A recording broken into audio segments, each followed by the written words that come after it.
नमस्कार प्रिय दर्शकों, आज हम पश्चिम दिशा के 8 प्रवेश द्वारों पर चर्चा कर रहे हैं। जैसा कि आप देख रहे हैं नक्शे में कि ये पूरब है, पश्चिम है, उत्तर है, दक्षिण है, 4 दिशाएं हैं। और अब पश्चिम दिशा जो मेन पश्चिम दिशा मानी जाती है वो डिग्री के हिसाब से 270 डिग्री आती है। तो इसके 4 द्वार इधर, 4 द्वार इधर, तो इन 8 प्रवेश द्वारों का क्या प्रभाव पड़ता है घर पर और घर में रहने वाले लोगों पर, उस पर हम चर्चा कर रहे हैं। इसके डिग्री के विषय में हम बाद में बताएंगे।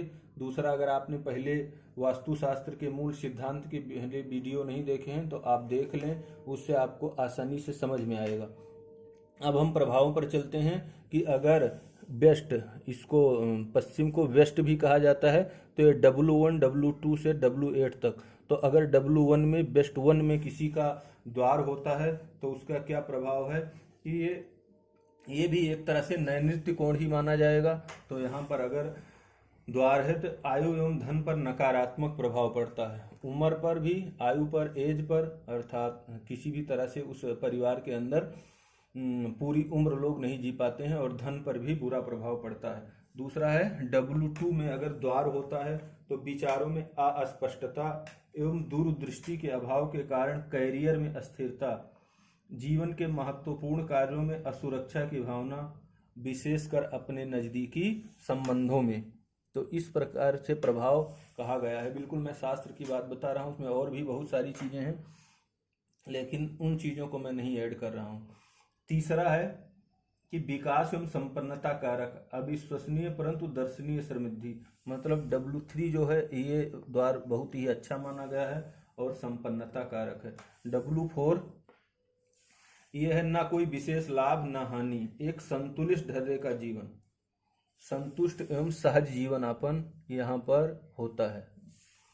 पांचवा, अगर बेस्ट 5 में किसी का मुख्य द्वार है तो ये अति महत्वाकांक्षी है, अर्थात उसकी महत्वाकांक्षाएं बढ़ जाती हैं।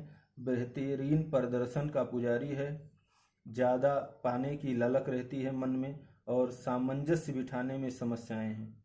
इसलिए क्या होता है, ज़्यादा भाग दौड़ में वो अपने जीवन में सामंजस्य नहीं बैठा पाता है, इसलिए तनावग्रस्त हो जाता है। नेक्स्ट है छठे में मानसिक अवसाद से ग्रस्त, यहाँ भी मानसिक समस्याएं आती हैं, और अपनी बात नजदीकी संबंधों में रखने में अक्षम होता है। व्यक्ति अपनी बात अपने लोगों से नहीं बता पाता है और मन ही मन घुटता रहता है, मन में घुटने का आदी हो जाता है। ये इस द्वार के प्रभाव हैं। अच्छा, 7वां, ये जीवन की छोटी छोटी खुशियों से वंचित, मतलब जो जीवन में छोटे छोटे हर दिन की खुशियां हैं उनसे ये वंचित हो जाता है और जीवन में निराश हो जाता है। और उसके बाद यहाँ पर ये व्यक्ति मादक द्रव्यों अर्थात नशीली चीजों का इस्तेमाल करने लगता है। नशे की जो मात्रा होती है वह बढ़ जाती है, या कहें कि नशे में सुख को खोजता है।